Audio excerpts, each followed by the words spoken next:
नमस्कार दोस्तों, आपका स्वागत है हमारे चैनल क्रैकिंग एग्जाम में। आज मैं भारतीय कला एवं कलागत तत्व का भाग 4 लेके आई हूँ। हमने भाग 3 में कला के तत्वों के बारे में जाना था कि कला के क्या प्रकार हैं, उनके क्या अंग हैं। तो हम ये जो कला के तत्व में हमने वर्ण तक पढ़ लिया था भाग 3 में। जिन्होंने वीडियो नहीं देखा है वो जाके देख लें। अब आता है कला के तत्व का भाग चौथा नंबर तान मतलब टोन। तान क्या है? तान जो है रंगत के हल्के व गहरेपन को कहते हैं। लोग कहते हैं ना कि इसमें मतलब इस कलर की टोन बहुत ज्यादा है या इसका टोन हल्का है, तो वही तान कहलाती है, जो कि वर्ण का एक बहुत ही मतलब कला का एक बहुत ही बड़ा वो है, तत्व है कि इसके जैसे कला में जैसे चित्रकारी जरूरी होती है, रेखा हो गई, आकृति हो गई, वर्ण हो गए, उसमें वैसे तान का भी बड़ा महत्व है कि किस चित्र पे किस तरीके के रंगों का, वर्णों का प्रयोग होना चाहिए, उन रंगों की टोन क्या होनी चाहिए, ये भी बहुत मायने रखता है। ऐसे ही जो तान है उसको भी 3 भागों में विभाजित किया गया है। पहला है छाया, दूसरा है मध्यम प्रकाश और तीसरा है खाली प्रकाश। ठीक है।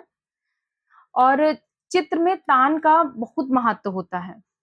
किसी भी चित्र के संयोजन में कलाकार जो होता है अपनी भावनाओं को दर्शाता है कि हमने मैंने पिछले वीडियो में बताया भी है कि जब भाव होते हैं तभी आदमी कला के अंगों में आपने पढ़ा है कि भाव का बड़ा अहम रूप होता है कि चित्र बनाने में, चित्र को पेज पे दर्शाने में या गाने में या कोई मूर्ति कला करने में, तो भाव का बड़ा मान होता है।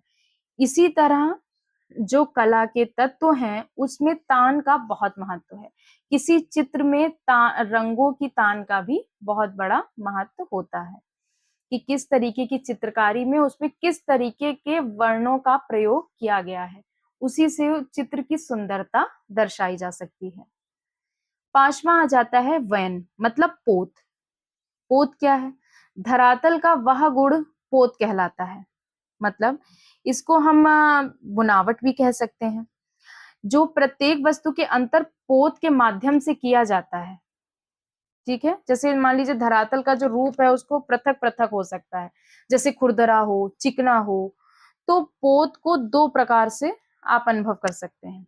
पहला जो पोत होती है साधारणतः 3 प्रकार की होती है। पहला प्राप्त, दूसरा अनुकृत और तीसरा सृजित। ये पोत के 3 प्रकार हैं। मैं इन सबके प्रकार इस और नाम इसीलिए बता रही हूँ कि कभी-कभी अंदर से भी जब क्वेश्चन पूछते हैं तो पूछ सकते हैं कि तान को कितने भागों में विभाजित किया था। पोत मतलब वयन को कितने भागों में विभाजित किया था। इसलिए मैं ये भी बताती जा रही हूँ आपको। और जो फिर पोत के बाद आ जाता है छठा अंतराल मतलब स्पेस। अंतराल क्या है? अंतराल हम कह सकते हैं चित्रकला का वह क्षेत्र है, वह रूप है जहाँ पे हम चित्रकारी करते हैं। मतलब हमने कोई चीज, ये हम कह सकते हैं कि जो चित्रकार का वह क्षेत्र होता है, जो चित्रकार होता है उसका जो क्षेत्र होता है जहाँ पे उसको रूप का निर्माण करना है, अपनी कला का निर्माण करना है, वो अंतराल कहलाती है। क्या कहलाती है? अंतराल कहलाती है। अंतराल को भी 2 भागों में विभाजित किया गया है। पहला सम विभाजन, दूसरा असम विभाजन। ठीक है। अंतराल को भी कितने 2 भागों में विभाजित किया गया है। तो ये जो मैंने पढ़ाए हैं ये हैं कला के तत्व। अब जो भी मैंने कला के जो तत्व हैं, भाग हैं, अंग हैं, इनके बारे में पढ़ाया था, मैंने पिछले वीडियोस में बताया भी है कि फिर मैं इनसे संबंधित आपको प्रश्न भी बताऊंगी कि किस तरीके से इनके प्रश्न बन सकते हैं। जैसे आप मान लीजिए, जो आप ये नोट कर लीजिए, जैसे महत्वपूर्ण बिंदु आप लिख लीजिए कि हाँ ये इंपॉर्टेंट्स हैं, ये क्वेश्चंस इनसे बन सकते हैं या ये क्वेश्चंस आ सकते हैं। मान लीजिए भारतीय कला के जो अंग के विषय में अगर मैं आपको बताती हूँ कि उनसे क्या क्या प्रश्न बन सकते हैं, तो बन सकता है जैसे कला के कितने भेद थे, मैंने बताया था कला के 6 भेद हैं: रूप, रूप भेद, प्रमाण, भाव, लावण्य योजना, सादृश्य और वर्णिका भंग। जिन्होंने ये वीडियो नहीं देखा है, भाग 2 जाके देखिए और भाग 3 भी देखिएगा, तो आपको पता चलेगा। मैंने कला के अंग के विषय में मतलब डिस्क्रिप्शन में पढ़ाया है, डिस्क्रिप्टिव पढ़ाया है, आप जाके उसको सुन सकते हैं। फिर आ जाता है मान लीजिए क्वेश्चन अंदर से भी क्योंकि बन जाते, मैंने बताया, इसीलिए मैंने सबके प्रकार और भाव भेद सब बताए हैं कि वस्तु का अगर ब्यौरा प्रकट करता है तो वो कौन जैसे चित्र है उसका ब्यौरा कौन प्रकट करता है, तो वो कला का एक अंग है प्रमाण, वो वस्तु का ब्यौरा प्रकट करती है, मतलब चित्र का ब्यौरा प्रकट करती है। ठीक है, अब मान लीजिए प्रमाण की दृष्टि से मानव कितने तालों में बांटा गया है? 10 तालों में बांटा गया है। फिर जैसे आप क्वेश्चन बन सकता है कि भावों का घनिष्ठ संबंध किससे है? जो भाव हैं, हम कोई चीज भाव प्रकट करते हैं कविता में, लेखन में और इसमें चित्रों में, चित्रकारी में, तो उसका जो है संबंध, घनिष्ठ संबंध किससे होता है? रस से होता है। तो भाव हम किससे प्रकट करते हैं कि ये मतलब इसमें वात्सल्य झलक रहा है, इसमें प्रेम है, ये कैसे हम जानेंगे, इनको कैसे डिवाइड करेंगे? तो रसों के माध्यम से हम अपने भाव प्रकट करते हैं। रस कितने होते हैं? 9 होते हैं। 9 रस कौन सा रस है? जो 9वां रस है वो कौन सा रस है? शांत रस है। इसी तरीके के ऐसे बहुत से क्वेश्चंस बन सकते हैं इससे। फिर मान लीजिए आ जाता है कि कला के तत्व से संबंधित जो इम्पोर्टेंट क्वेश्चंस बन सकते हैं कि कला के प्रमुख कितने तत्व थे? 6 तत्व थे। कला के प्रमुख तत्व कौन कौन से हैं? मान लीजिए ऑप्शन में दिए हों, एक में एक छूटा हो या एक में कोई और लिख दिया हो, सादृश्य लिख दिया हो, रूप हटा दिया हो, मतलब कुछ कंफ्यूजन करने के लिए ऑब्जेक्टिव में कुछ उल्टे सीधे लिख दिए हों, नंबरिंग कर दी हो। तो इसीलिए जो कला के कितने तत्व होते हैं? 6 तत्व होते हैं। इनके प्रमुख तत्व कौन कौन से हैं? रेखा, रूप, वर्ण, तान, पोत, मतलब वयन और अंतराल। कितने? 6 तत्व होते हैं। कला का जो सबसे प्राचीन तत्व है वो कौन सा है? जो कला का सबसे प्राचीन तत्व होता है, शायद नर्सरी के बच्चे को भी पढ़ाया जाने लगता है, वो है रेखा। तो सबसे पहले बच्चे को रेखा, उसको बेटा ड्राइंग ड्राइंग करो तो वो एक लाइन ही खींचेगा, चाहे आड़ी टेढ़ी स्लैंटिंग कैसी भी खींचे, वो रेखा खींचेगा। तो जो सबसे पुराना तत्व है वो है रेखा। अब जैसे वर्ण से संबंधित भी क्वेश्चंस बहुत आते हैं कि वर्ण के कितने गुण माने जाते हैं? वर्ण के 3 गुण माने जाते हैं, मैंने बताया था, रंगत, मान और सघनता। और फिर आ जाता है रंग की जो शुद्धता है, मैंने बताया था रंग को शुद्धता, रंग की जो वर्ण की शुद्धता है वो बहुत जरूरी होती है।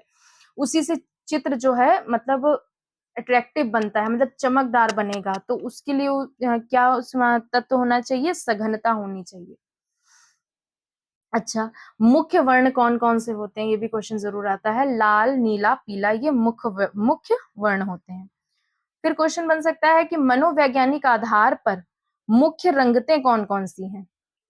अगर हम मतलब साइकोलॉजिकल दृष्टि से देखें और आदमी से पूछे, कोई एकदम से कह दीजिए बेटा नाम लो, तो लाल पीला नीला ही बोलेगा। वो आदमी की आदत होती है हरा लाल पीला नीला। आप लूडो में भी देखेंगे लाल पीला नीला यही 4 होते हैं। तो मनोवैज्ञानिक दृष्टि से अगर लिखा हो तो मुख्य रंगतें कौन कौन सी हैं? तो लाल, हरा, नीला और पीला। और फिर आ जाता है पदार्थ की मुख्य रंगतें कौन कौन सी हैं? लाल, नीली और पीली। अच्छा, फिर प्रश्न बन सकता है प्रकाश की मात्रा सबसे अधिक किस रंग में होती है?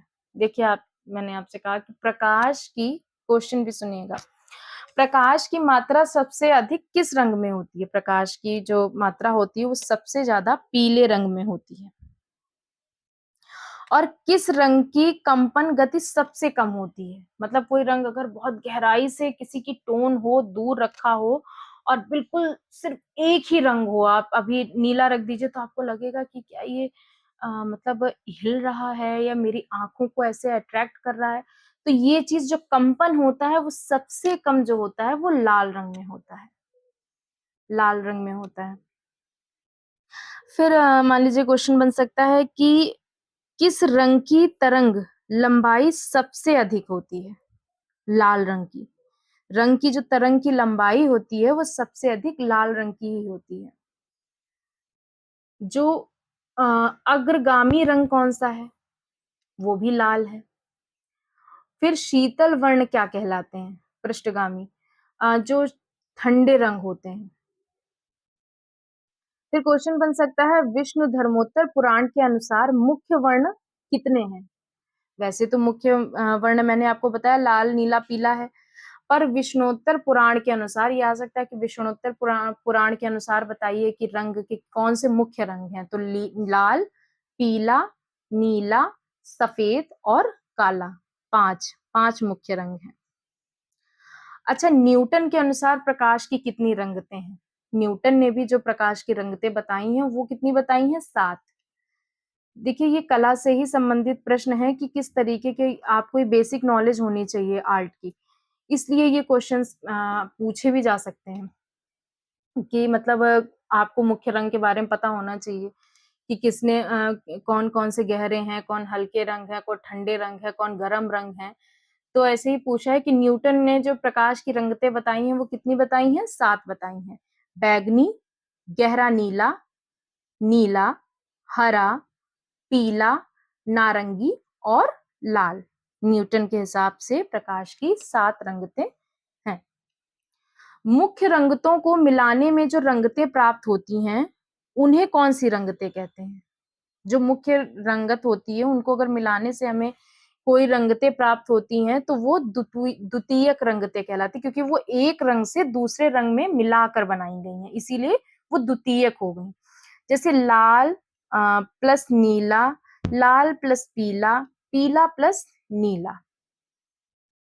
अच्छा, द्वितीयक रंगतें कौन-कौन सी हैं? बैंगनी, नारंगी और हरा। ऐसे तो मतलब क्वेश्चंस तो बहुत सारे बन सकते हैं इससे कि कला से संबंधित, उसके वर्ण से संबंधित, रेखा से संबंधित और उसकी किस तरीके की लावण्य योजना है, किस तरीके का रूप भेद है, कैसी रेखा है, इससे भी मतलब बहुत सारे क्वेश्चंस बन सकते हैं। ठीक है, ये वीडियो मैं यहीं तक रखती हूँ। भाग 4 को मैं यहीं खत्म करती हूँ, इसका मैं भाग 5 लेके आऊँगी। जो जो भी इसमें जो एलिमेंट्स ऑफ आर्ट में जो भी रह गया होगा उसको मैं उसमें कवर करूँगी, उससे संबंधित आपको प्रश्न भी बताऊँगी। और उम्मीद करती हूँ आपको हमारे बनाए हुए वीडियोज़ अच्छे लग रहे होंगे। अगर हमारे वीडियोज़ आपको अच्छे लगते हैं तो प्लीज़ हमारे चैनल को सब्सक्राइब कीजिए। वीडियोज़ को लाइक कीजिए, शेयर कीजिए अपने दोस्तों के साथ और हमारे बेल आइकन को भी ज़रूर प्रेस कर दीजिए जिससे कि आने वाले वीडियोज़ के बारे में आपको जानकारी मिलती रहे। धन्यवाद।